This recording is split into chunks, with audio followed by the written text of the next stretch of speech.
Hello, everyone. Hey, welcome to the Ambassador Program. I would like to start the meeting with introducing our City Commission. We have here tonight Mayor Josh Rydell. We have Vice Mayor Sandy Welch. We have Commissioner Becky Tooley. Commissioner Jackie Raley. And Commissioner John Brody. And I'm Karen Brooks, the City Manager.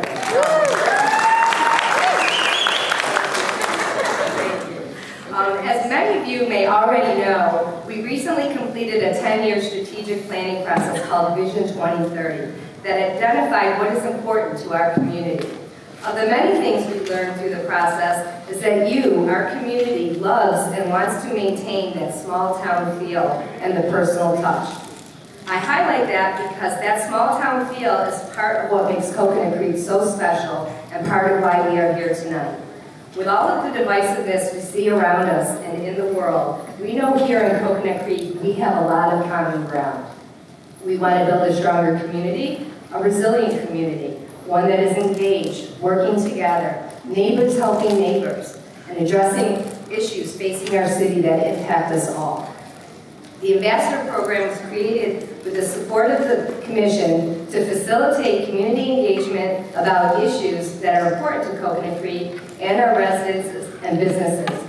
Issues like the landfill, the potential turnpike expansion, solid waste and recycling. There are no easy answers and no quick fixes. It was also created to bring our residents together, like a small town community, to see how we can all work together to help our city tackle some of these more complex issues and other items. Adapting the historic words of John F. Kennedy that challenged every citizen to contribute in some way to the public good. Ask not what your city can do for you, ask what you can do for your city. And here you are. I am so thrilled to see this room with so many of you here. I have served here for 25 years and I love this city. Look around. Our city is beautiful. Our parks and recreation are the best. Our first responders are second to none. We are fiscally prudent and financially sound. With the leadership of our commission, we have so much to be proud of, and you, as ambassadors working with us, can ensure we can achieve our vision to be an innovative, inclusive, and progressive community with a small town personal touch. Each of these meetings will be about an hour conversation with staff sharing information, residents and businesses talking about how they can get involved and or develop solutions, or just be informed. We have time set aside for you to meet and talk with our commissioners and staff, and perhaps most importantly, gather materials and handouts to take back to your neighborhoods and to get even more community members involved. It is a great opportunity to meet some people who want to be engaged, just like you. I'd encourage you to stick around after the meeting to talk to staff or a commissioner, sign up for COCO Alert and a CPR class, or a class on how to use a fire extinguisher, and take home some materials at the table from the back. Tonight's topic is emergency management. Because hurricane season just started, and we even had a mild tropical storm this past weekend as a test run, we are focusing primarily on storm preparations. But rather than focus on the same information you hear every year, we are focusing on issues that impact you here in Coconut Creek. We want to talk to you about making sure you know what to expect from your city during an emergency and what we need from you, pre-storm, during the storm, and post-storm. In addition, there's a parking lot set up, easel set up in the back of the room, so if you have any suggestions for us or questions on other topics we're not covering, you can write them on a sticky note and leave them there. And then there's a commission meeting tonight at 7 p.m. in case you want to stick around and learn a little more about what's going on in Coconut Creek. It happens to be a very short agenda, and near the beginning will be a presentation to update the City Commission on our new fire department. You may have some questions along the way. If you could please hold those to the end, there will be time for questions and time to talk with staff. And I will be back up here to help facilitate that. So with that, I will now turn the meeting over to our wonderful presenters. We have tonight Deputy Fire Chief Brian Blizzard, Police Captain Ryan Markin, Director of Community Management Ron Lopez, Project Manager Brian Rosen, and Engineering Manager Randall Blanchett.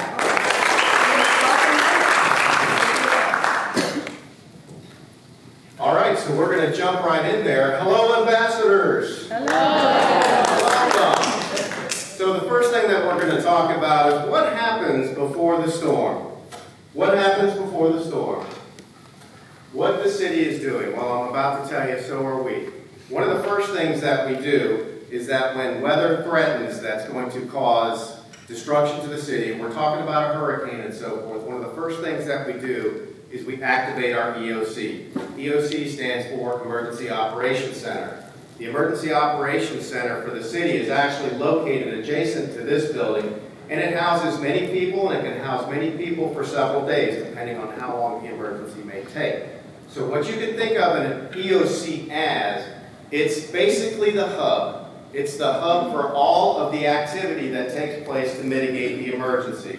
There are key people that are decision makers that are in the EOC, such as city officials and command staff, and they're providing information, direction, they're providing for resources, they're providing for the overall operations to mitigate this storm.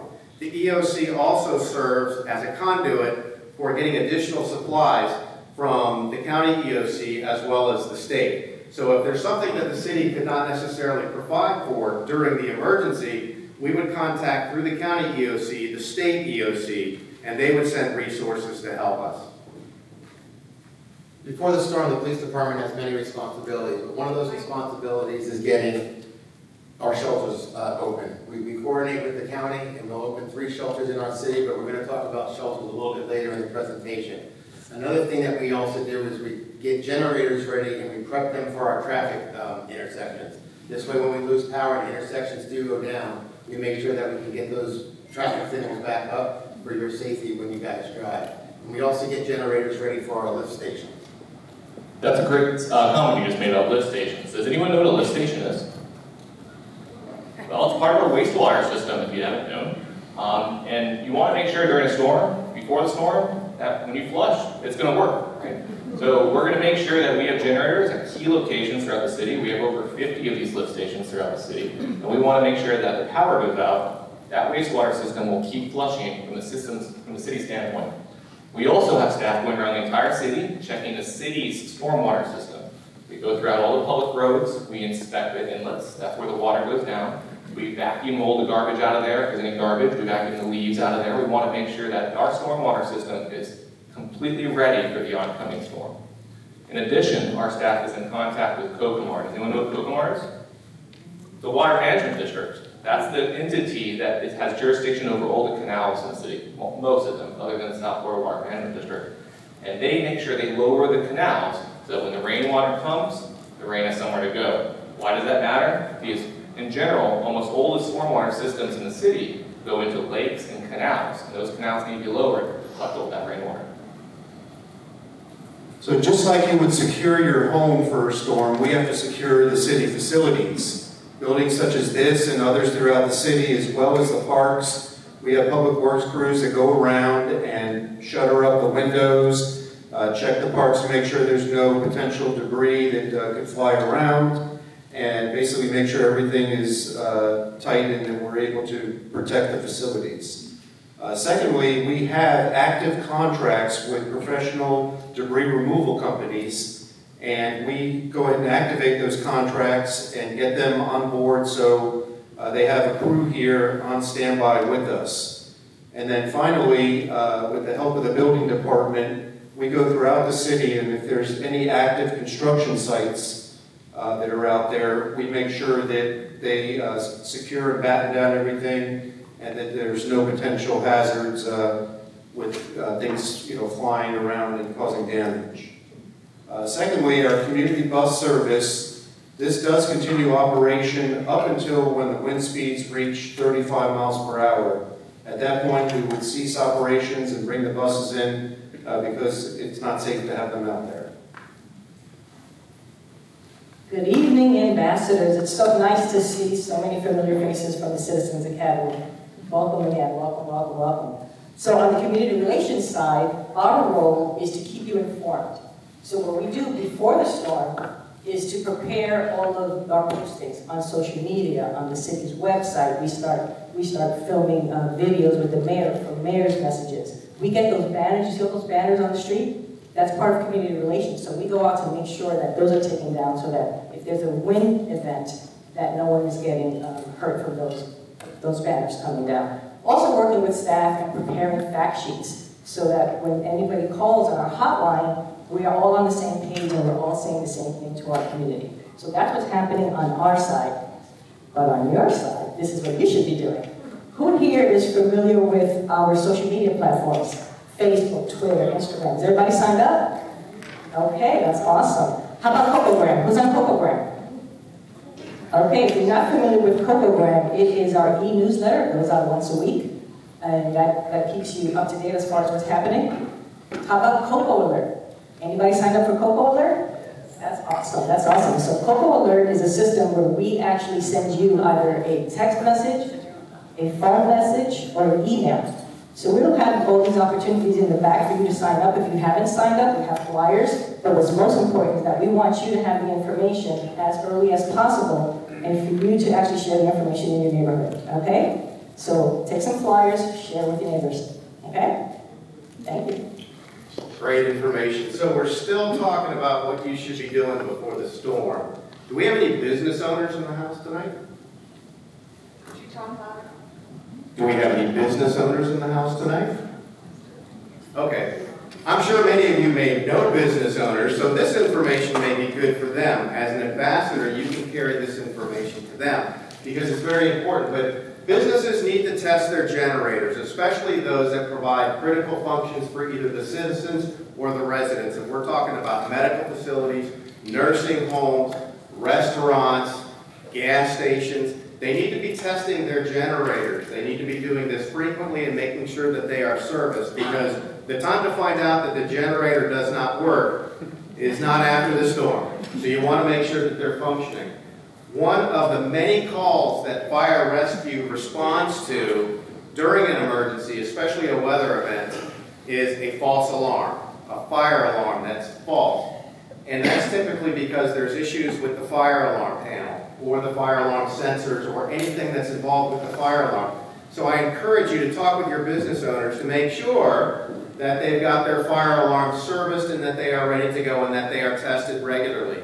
Fire alarms also have a battery system within them that if the business were to lose power, the actual fire alarm would still continue to work and would still continue to notify. But if the system is faulty, we're going to have to send resources there to inspect that facility, because when the call comes in, we don't know if it's a false alarm. But we have to send manpower, crews out there, and we have to send equipment where we could be utilizing that equipment elsewhere to help mitigate some of the emergencies that occur during a storm. So we're going to talk about roads now. And in the city, there's various ownerships of roads. You have state-owned roads, such as Sample Road or Hillsborough Boulevard. You have county roads, portions of Lyons Road, Wiles. You have city roads, such as Hilton Road and smaller roads. And then you have private roads. And private roads are found in all of our communities throughout the city, and it's these roads that I want to talk to you about. Because they're private, the city does not have the authority to go in and push the debris off, and also not the authority to remove the debris after the storm. The way that we're given the authority to do so is called a right of entry form. And this form is sent out to all of the HOAs and has been sent out recently. And to date, we've only gotten about 50% of the forms back and signed. I can't tell you how critical it is that these forms get back to us and get signed, because if there is a storm, we will not be able to come in and take care of the debris. What's the name of the form? Right of entry. Right of entry. And to help you all out, in the back on the table here in the corner, we have all the communities listed that have not returned the form to us yet. And I'm asking that before you leave, if you could take a peek back there and see if one of those communities is yours. And if it is, if you could relay to your HOA president or whoever would be able to make that happen and let them know that they need to get that back to us because hurricane season has already started. Before the storm, it's your time to start prepping your houses and make sure that they're secure and that you have all your food and your gas for your generators. I know as part of the law enforcement family, we often will get together and we'll help each other button down our houses and we'll help each other secure them. This way we can get back to patrol as fast as we can. This is the time as ambassadors that you can take control and go to your neighborhoods and find out who may need help, and that you can get groups together and maybe help the people that do need help, that can't get their own shutters up, or they can't get their own gas. And we also ask at this time, anybody that lives in a gated community, please get with your HOA president or your property management company and have the gates lifted. I know that you feel that your houses are vulnerable when your gates are not down, but in the event of a storm, if there's power outages, we won't be able to get into your communities. Police and fire won't be able to get in if you don't raise those gates for us. So stormwater management is a very integral part of prepping for any storm. One of the biggest questions or most common questions that we get at utilities engineering is, why aren't you guys in my community cleaning the drains?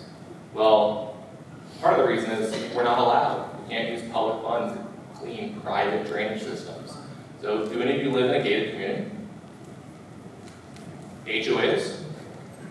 Not all HOAs, but most HOAs have privately maintained roadways. If it's a privately maintained roadway, that means it's a privately maintained stormwater system. And if you don't know if your system is private or public, we have a wonderful map in the back. It's 11 by 17, and it has all the HOAs that have private systems in yellow. It's very visual. You can go on there and you can find your HOA, and you can tell then if your system is maintained by the city or maintained by your HOA. Did anyone know that? It's a tough one. It's important. So now, as ambassadors, this is a great piece of information for all of you to be able to take back to your community, talk to your neighbors. If you have problems with ponding water or flooding problems or even light storms, a lot of times it's because leaves are building up or debris is building up on the drainage inlets. The biggest thing that you guys can do to help us out as a community is go out there, rake the leaves, pick them up. Don't let them go down the storm drain. They're going to clog it. Go ahead, talk to your neighbors. Walk down the street and say, look, there's a storm coming. Let's rake up all these leaves. And this time during the year, just like other times during the year, there's a lot of leaves out there. I'm in my neighborhood, going out there probably raking twice a week. Sometimes that's enough, sometimes it's not. We have a lot of beautiful trees in the city. But with a lot of trees comes a lot of responsibility. And that's part of the maintenance that you have. Unless you live in an evacuation zone, which those evacuation zones are usually mobile home parks, we ask that you prepare your home and shelter in place when possible. If you can't shelter in place, our next suggestion is that you get with friends and family and maybe stay with them. In an event of emergency and you have nowhere else to stay, we do have our shelters that we talked about. The city of Coconut Creek has 3 shelters in the city, one at Monarch High School, one at Lions Creek, and the other one at Tradewinds. Tradewinds is our third option, and if we need to, we'll open it if need be. Everybody's welcome to go to the shelters. Lions Creek Middle is a pet-friendly shelter, which means that you can bring your dog and cats with you. If you do bring your dog and cats, we do ask you to make sure you have enough food for your pet. You bring a cage, because some dogs and cats don't get along with others, and we don't need any dog fights. If you do go to the shelter, you do have to bring your own stuff. Pillows, bedding, medications, make sure you do have medications. Make sure you bring enough food for at least 3 days, because we don't know how long this event will take place and how long we'll be without power. But again, we do ask that you shelter in place if possible. Use these shelters as a last resort. Conditions are not optimal. Who's been to a shelter before? So you know that you don't have a private shower, you don't have a private bedroom. Most of the time you're sleeping in a high school hallway with other people. So that's why you need to bring sleeping bags, you need to make sure you have whatever you need. But again, please use these just as a last option. You should really find some place to go that's more comfortable. speaking of shelters, we do have a vulnerable population registry, which you can register in the back later. The vulnerable population registry is basically for people with disabilities or just people that can't leave their homes during a storm. If you pre-register with the population registry from the county, before a storm, they'll call you and ask you, what help do you need? And they'll come help. You only have to register once. Once you register, you're good for life. The only way they'll stop calling you every year is if you call them and tell them you want to be taken off that register. So with us living in South Florida, I hope that the slide that is up there now is relatively familiar to everybody.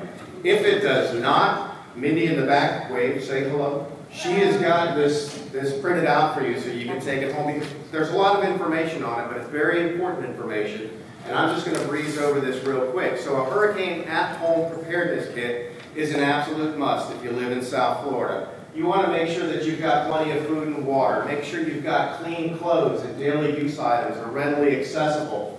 Medical needs and supplies. This is probably one of the most important things that is up here. If you have special needs or you have medical conditions that require certain medications or certain medical supplies, you need to get them well in advance of a storm. And I'm talking about pharmaceuticals and oxygen generators and things of that nature. If you have these needs, I would encourage you to consult with your physician long before a storm ever occurs. Talk with your physician about maybe getting some extra equipment or an enhanced supply of medications, because when a storm approaches, everybody's going to be doing that in that time of need. And the pharmacies may not be able to support that. So make sure that you've got a plan for that. Make sure you got emergency contacts and cash readily handy. Keep your important documents safe. Radios, flashlights, and signaling devices. Believe it or not, they still make battery-operated radios. And I would encourage you to purchase one, because when the power goes out, your TV, your iPad, and all those other things that we're so connected to is not going to work. And some of that information may not even transfer into your cell phone. So it's always important to have redundancy so those messages can come across battery-operated radio. All right, everybody, hang on. We're switching gears now. Now we're in the storm. So let's talk about that. What the city is doing during a storm. So we already talked about the EOC and the establishing of that. We've got all of our personnel in place. We've got city staff at the shelter. So everything is going as planned. This next component is extremely critical, and I want you to listen closely to this. As one of the hardest things for a firefighter or a law enforcement officer is not being able to respond, not being able to answer the call. During a hurricane, there will come a time that emergency services, both fire rescue, law enforcement, will not be able to respond. That's where you have to have a plan. That's where you need to be self-sufficient. The calls will keep coming into 9/11, and they will be backlogging the calls, but nobody will be able to respond until conditions are safe for our responders to effectively manage a response. So the calls come into 911, the calls are backlogged, and we triage the calls. Basically, we prioritize these types of calls so that when conditions permit and we're able to get back out there, we're going to hit those high acuity, those high priority calls first. So if somebody's having chest pain, or they're having a stroke, or they're severely life-threatened injured, they're going to get the care first. They're going to get to receive the emergency services first, versus somebody that may have a cut or somebody that's been sick for a few days. It's extremely important that you utilize the 911 system during that time for true emergencies, life-threatening emergencies. If you're having one, call the number. If anything else, you can call the non-emergency number there up on the screen. I'll give you an example of one of the calls that we receive quite frequently during a hurricane. And when you hear it, it sounds like it's extremely bad. It's for a roof collapse. Many, many times throughout my career, I've had that call come in several times through many storms. And when you think about it, roof collapse, that's going to take a lot of resources. We have to send a lot of firefighters, and we have to go find out what's happening. In reality, what it was is that somebody's ceiling got wet, the drywall got wet, and it eventually fell in. and then they were calling 911 and claiming that they had a roof collapse, when in fact it was not. So when you utilize the 911 system, please make sure it's a true emergency. We will respond. And also make sure that you the city is going to be providing updates via the city website and the social media, so make sure that you're paying attention to that as well. So what should you be doing during a storm? There's a little joke up there, let's go, let it mellow, but keep in mind, we're not encouraging you to make a biohazard inside of your house. But I'm hoping that this can help you remember what we're trying to convey, which is to reduce your flushing and water usage during a storm. A lot of times this confuses people. Why? What does that have to do with a stormwater event? Well, a lot of times there will be flooding. You can expect roadways to flood. That's how roadways are designed. If the water stays on the road and doesn't get to your house, your drainage system works perfectly fine during a heavy rain event. That's a normal thing. But what's on the road? There's these metal grates called manholes, manhole lids, that goes directly into our wastewater system. And if those aren't watertight, that flood water is going to get into our wastewater system and can overload our lift stations. Remember we talked about the lift stations earlier. We had just this past storm, our lift stations, the pumps were running non-stop because of all the storm water that was going into the wastewater system. So if you could help us out, as part of you guys being working together as a community, try to reduce your flushing as much as possible. Try to reduce how much water is going down the shower drain, the toilet, etc., so that our wastewater system can keep running efficiently as possible. Let me just elaborate just a little bit.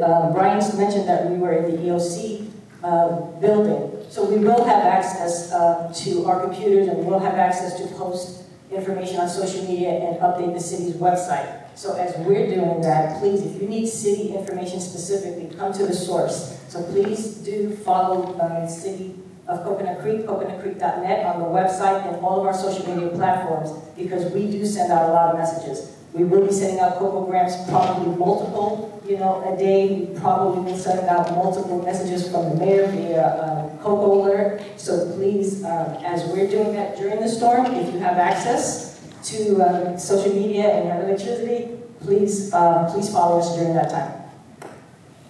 You guys have the ability to broadcast on the radio? Not on the radio. Not on the radio. So again, what should you be doing during the storm? So we're going to give you a few more tips. Make sure that you stay away from fuse boxes, main breakers, and electrical outlets in the event of flooding. That's either inside or outside, because as we know, electricity is conducted very, very easily through water. Another tip too is if it's not flooding conditions and you lose power is going to be out for some time, it's recommended that you shut off your main power to the house. And the reason that you can consider doing that is a lot of times there's power surges that occur during the storm. Lights will try and flicker back on, and that's actually not very good for your electrical system inside the house. There will also be people out there that run generators. They'll backfeed it, and that will actually backfeed through the line. It can actually energize your house as well. So if you turn it off, it's going to save you from the possibility of starting a fire, because I can tell you from experience that when the power came back on, we have had structure fires right in the middle of a hurricane. And again, as we all know, emergency services, both fire rescue and law enforcement, will not be able to respond.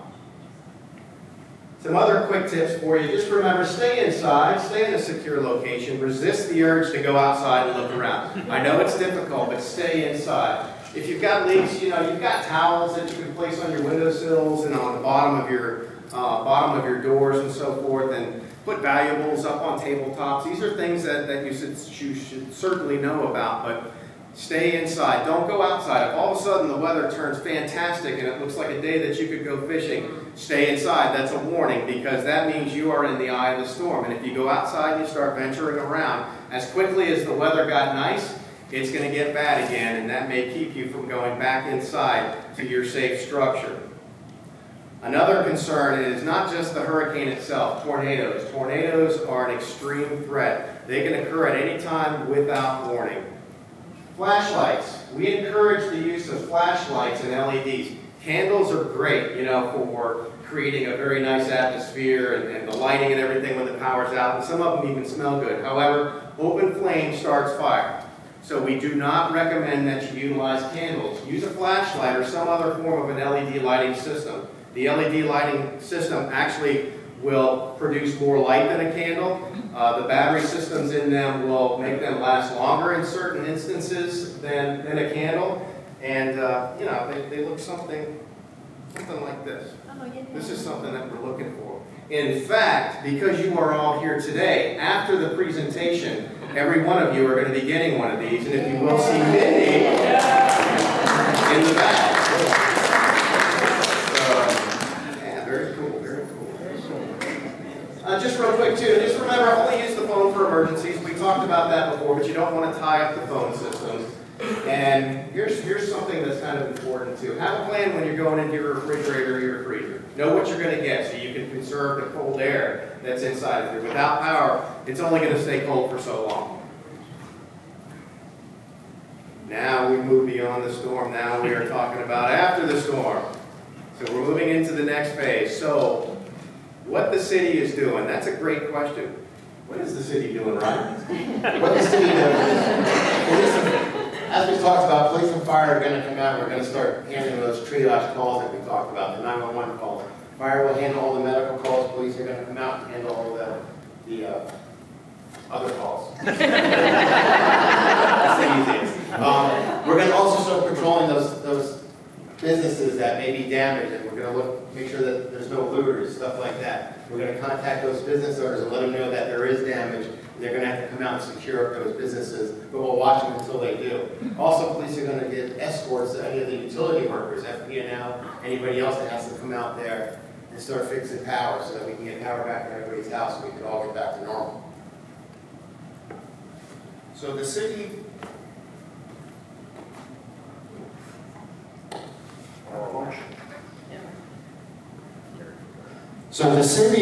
has teams that do damage assessment, and after the storm, these teams will be deployed throughout the city and will basically compile reports and determine if there's unsafe structures or if there's areas of concern.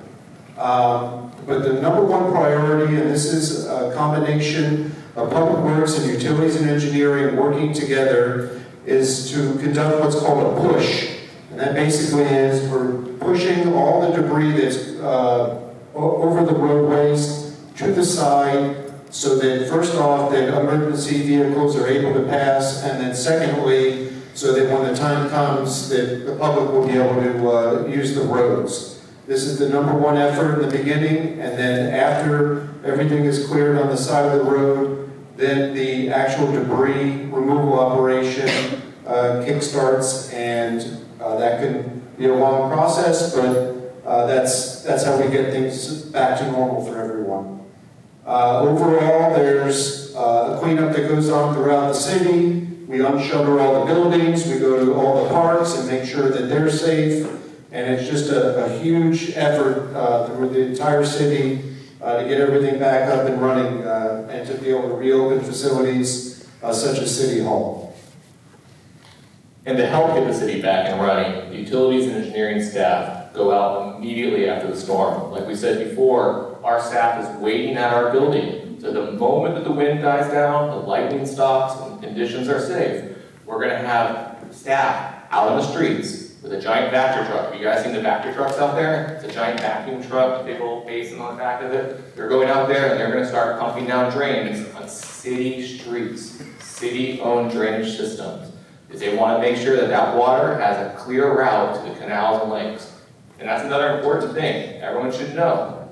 Only rain down the drains, because all that stormwater and anything that goes in that stormwater system is going to go directly to our canals and lakes, for the most part. So that's why you don't want to push leaves down the drain. You don't want to dump soap water down the drain. You don't want to be washing your cars. That's a whole other issue. In general, only rain down the drain. And that goes back to what the community effort is. While the city is taking care of the city drainage systems, if it's safe outside, we expect you guys to go into your community, just like beforehand you're raking up leaves to help the drains clear. Well, after a large storm event, there's going to be a lot of wind. There's going to be a lot more debris that's back down on your properties.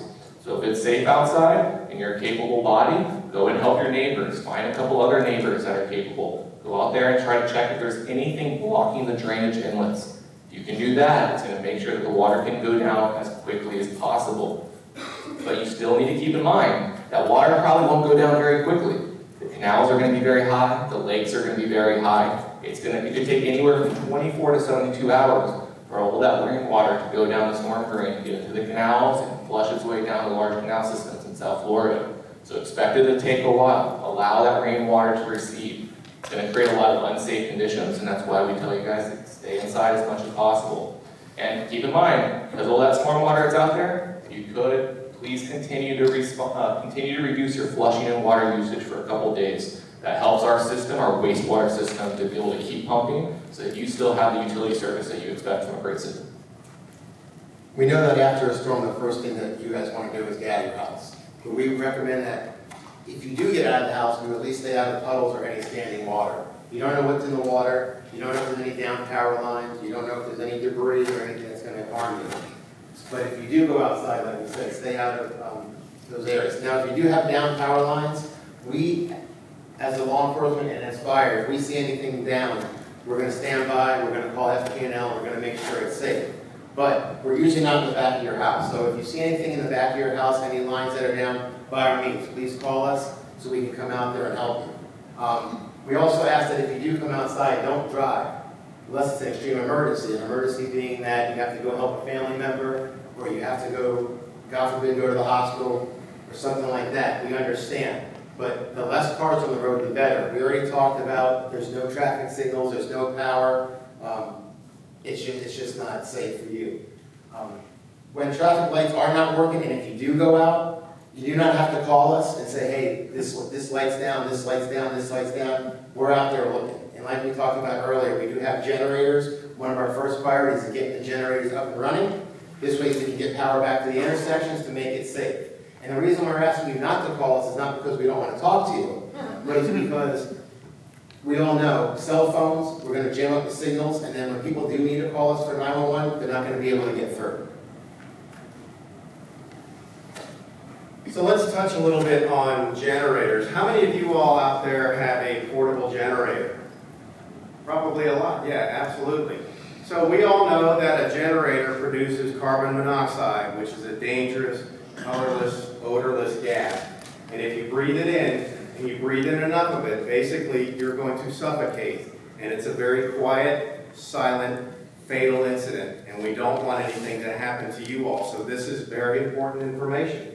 Never run a generator inside your house or in the garage. You'd be amazed at how many times that fire rescue and law enforcement have had to respond to an incident because somebody was doing just that. Distance the generator from at least 10 feet from your home and make sure that you point the exhaust away from your home. A lot of the calls that we've responded to as well are some folks didn't want to put the generator away from the house 10 feet. They wanted to keep it close and keep it inside, and they would put it directly next to the house on the outside, but under the soffits. And the soffits take in the air, and it take in the carbon monoxide right along with it. So basically that goes right back into the house, and you can start breathing it, and again, you would never know it. It's very silent. If you plug any appliances into your generator, make sure that you use appropriate cord. A cord that's appropriate for the appliance that you are plugging into it. Don't put any cords underneath rugs or underneath any furniture. In both of those instances, it creates heat. And heat can start a fire, and that would give you a whole other problem worse than managing the hurricane. Install a carbon monoxide alarm. Whether you have a generator or not, we encourage you to please install a carbon monoxide detector. This information that we just had looks pretty basic, right? It looks pretty simple. It was pretty simple to follow. Inevitably, every hurricane, we respond to a very tragic incident because someone did not follow these instructions. So please don't be a statistic. Since we're talking about generators, the slide that's on the screen right now, these are gas stations or grocery stores or stores that have generator accessibility. That doesn't mean that you can buy generators there. It means that these stores have it where they can easily plug in a generator to then get power. But don't look at these and say, okay, then these are the stores I'm going to without a doubt, because they have to get generators before the storm, and if they don't, then they're gonna have to call to get a generator after the storm to get power back up. These are just ones that already have the connections. So these are the ones that will probably come online first. And I, Question? with the gas stations, if anyone doesn't get GoPro alerts, you should get them. Last time there was a storm, you guys sent out alerts with every gas station that, I know, the princess. Every gas station that was open, and the corners that was on, and I sent forwarded that to the people in my community. So that's so wonderful, so sign up for GoPro alerts. Thank you. Thank you. So who was here for Hurricane Wilma? If you remember, that caused a tremendous amount of debris, and we had quite a task of cleaning all of that up. So I'm going to talk a little bit about debris for basically your household cleanup and the do's and don'ts for that. The number one thing you have to keep in mind is the debris operation. It's very organized, and there are certain rules that you have to follow. The first and most important rule is that if you're putting anything on the curb, it needs to be within the right-of-way of your home. And basically, overall, the right-of-way is from the edge of the road 8 or 10 feet into your property. So that's the area where you would put debris in the event if you had a storm. The second most important thing is that you need to segregate this debris. Like, let's say you had a numerous amount of branches in the house, and then part of your wood fence came down and some roofing tile, and your first thought is, let me get all this junk out here and clean up my house. And you make a great big pile in the front of the house and say, okay, I'm done, and you come pick it up. The problem with that is the vegetative debris is debris that needs to be cleaned and strictly vegetation. And if you have all this other stuff with bags and other garbage mixed in, the crews that come for the pickup, they will pass it right up because it's contaminated and they can't process it for mulching and for its final disposal. So to avoid having place calls and having stuff sitting in front of your house, you need to segregate and do it properly. And there's a flyer that matches this in the back that'll be very helpful for you to understand how to do it and how to do it properly. And if you look on that last slide, if you don't mind, Bernadette, right where all the trash is, it's right next to the road. Next to the road, you see a curb. That curb and that gutter leads directly into the stormwater system. So if you're going to put out electronics or large devices, make sure that they're not leaking anything that's going to get into the stormwater system, because that will ultimately contaminate our environment. Thank you, Rand. Thank you, Rand. Okay, and yes, sir. Can you flip that? The bottom one on the right, household garbage? Yes. Right. Last Friday, all over the news, we're now rain. Fridays, Tuesdays are when the garbage is picked up. Luckily, we put it out early in the morning, and they were there by 7:30, 8 o'clock. When will we know when there's no garbage picked up, household garbage, and Cocoa Bar, social media, city website. It'll be all over, but generally, they're going to run until it's not safe for them to do so, which is pretty close or well into the storm, and then they pull all of their efforts. So they're trying, they may even try and come earlier to get as much as possible, out of the way so you don't have debris going around. Okay, and finally, you have all these potential repairs that need to be done after the storm, and folks are looking for, someone to come and, replace the fence or a broken window, whatnot. And there's a lot of, shady characters that are out there that look to take advantage of people when they have the greatest need. And because there's so much, need there, there's a lot of people that fall victim to fraud. there's a website, broward.org/building, and on there you can check if anyone comes and gives you a proposal. You can check to make sure that they're licensed and that they have the proper license for what they're proposing to do. And then also, if unfortunately, if you were scammed in any way, you can report them through this same website. And I have this slide on a flyer in the back too, if you want the information for the phone number and website. I want to clarify, you asked a question regarding radio. And we don't have a direct radio broadcast, but we are in contact with the media when we're in the EOC building. So we may send out a press release, or somebody may call us or send us an email, or we're also in contact with Broward County, and they're gathering information from all the cities. So that's how the information is getting to them, and then they're broadcasting it out on radio. So just wanted to clarify that. Did we say co-owner? Did anybody say co-owner? So ambassadors, congratulations, you almost finished this particular session. So the purpose, remember, is to gather the information, but not only to gather it for yourself, but it's to share it with your neighbors. Is anyone here on Nextdoor? Okay, so Nextdoor is another platform for you to find out what's happening in your particular block, your particular neighborhood. It's nextdoor.com. So if you're not on that, please do join that particular site. During these times, it's very, very important. So did everybody know that we had a vacation watch, that we had a special needs registry, a pet hub tag program? If you didn't know, chances are your neighbors don't know either. So please, the mission is for you to share the information, whether it's through Nextdoor, whether it's through Facebook, your HOA meetings, that is the purpose. Okay, so we just want to say thank you so much. Before we get into questions, I'm going to bring up City Manager again, Karen Brooks. That is a great round of applause.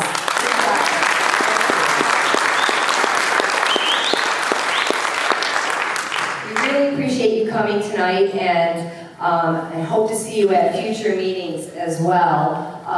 We have our next one coming up. It's going to be July 14th, and we're going to be talking about the turnpike. So we'll be giving some historical information about the turnpike, the status as we know it today, and how we plan to approach it into the future.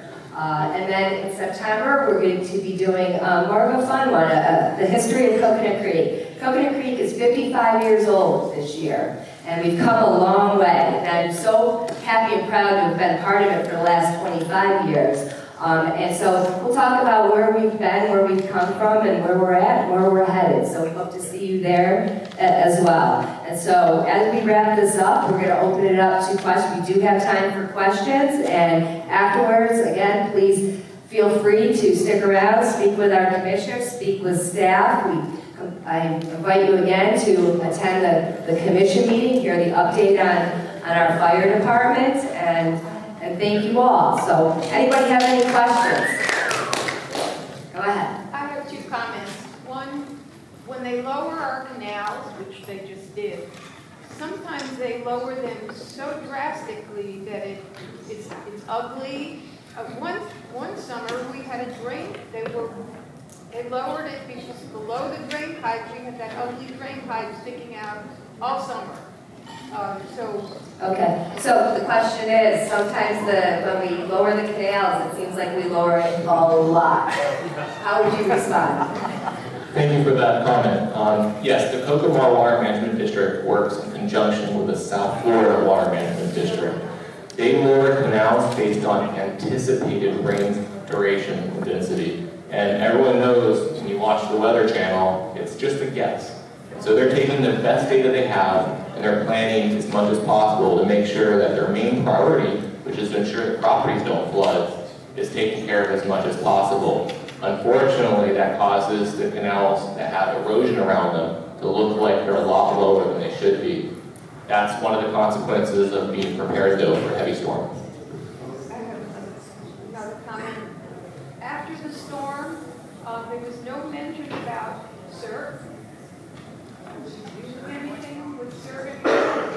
The question is about CERT. So we do have a CERT program, and Mindy in the back be able to provide you with a lot of information. So, yeah, we do have CERT teams. We do have a CERT team. We're looking to bolster our CERT team. So What is the CERT team? Community Emergency Response Team. And basically, it's a group of dedicated individuals that want to get involved. They want to be a part of disaster management. So it's neighbors helping neighbors is basically what it is. And there's a time and place for CERT response after an emergency to where they can actually go out and do some of the evaluations and field surveys for us and work with us and report. And they can also help with treating of patients and so forth. But there's a whole program dedicated to that. Yes, there's a very dedicated training program, and it's. I would encourage you to look into it if you're very interested in it. Yes, Sherry. If we have anything that's not covered here or in the literature back there, who should we start with? If we have any other questions, should we start with Bernadette and then she could redirect us? Or? So the question is, what do you do if you have a question or an issue that we really didn't cover tonight? And as you go along, we in the city have what's called a CRM program. What does CRM stand for? Citizens Request Management. It's also a contact us button. It is a citizen request management system. It's online, and if you go in there, you can leave a comment, you can ask a question, you can report an issue, and that goes right into our system and gets distributed to the proper departments for addressing. So that is really the best way, the most efficient way, because it date time stamps it. Our goal is always to respond to those CRMs within 48 hours, and it holds us accountable for addressing those issues. It's like up in the right kind of... So it's on the website, and it's called Contact Us on the website. Yes, we were fortunate last year, we didn't have any hurricanes. But prior to that, on the hurricane before, what percentage of the city actually lost power? Ooh. I don't have the answers for Because that. I live in Winmore, and I know we're fortunate because all our power is underground. And after Wilma, they came in, the Florida Light and Power, they came in and with a concerted effort and hardened our community. So, for the... That is correct. So, the question was about losing power. The other parts of the community. Right. The question about losing power in our city. And through the years, FP&L has been hardening their utility poles, as well as many of them have been undergrounded. And all future development in the city will be undergrounded as well. So, whereas, for all the years I've been in, I've seen several hurricanes, Francis, Jean, Wilma, Irma, we've been through so many, Michael, Dorian, we can go on. But I can tell you that, over the more recent years, fewer and fewer homes have been losing power because of all of that hardening that has been going on. I was out for 3.5 weeks at one, so be prepared. Always be prepared. The city is working directly with FP&L to replace a lot of the poles along Lyons Road and other areas to have more hardened poles so that we're more structurally ready for a power outage event. I used to be a CERT, and I'm not actually. I still have all my stuff just in case. I really do. I have noticed, and maybe I'm missing it because I read Cocogram, if they're doing certification classes for CPR to keep current. CPR certification classes. So that's a great question. We do offer CPR certification classes for anybody that is interested. And again, I'm going to direct you back to Mindy. She's the one, our coordinator, our CPR coordinator. Thanks, Mindy. She's our CPR coordinator. I would visit with her, and she can tell you which classes are available or set up a class for you. And are they, we always sanitize Annie, but now is it a little, maybe not that part of it? It will be friendly. It will be, yes, it will be sanitary. Well, it was before. Yes. I'm really hoping. All right, thanks. Next question, anybody questions? Sherry? With the lake, the whole lower the water thing, 2 questions on that. The first one actually is, I'm really on the cutoff, like you step across the street, it's Margate. So when you do your thing, checking for lines, or we report if it's been done, and some, do I wait, and if they see it, they'll let Margate know? Or if the line is down, it's really a median, so literally you go across the street and it's Margate. If that's where the line is drastically down, where it would hurt someone. Sure. So the question is, if you have, she lives right here on the border of Margate, so if there's a power line down, what should she do? And I would say, if you have any question, call it in. Okay, and on the water level, I live on a very large lake, Lakewood East.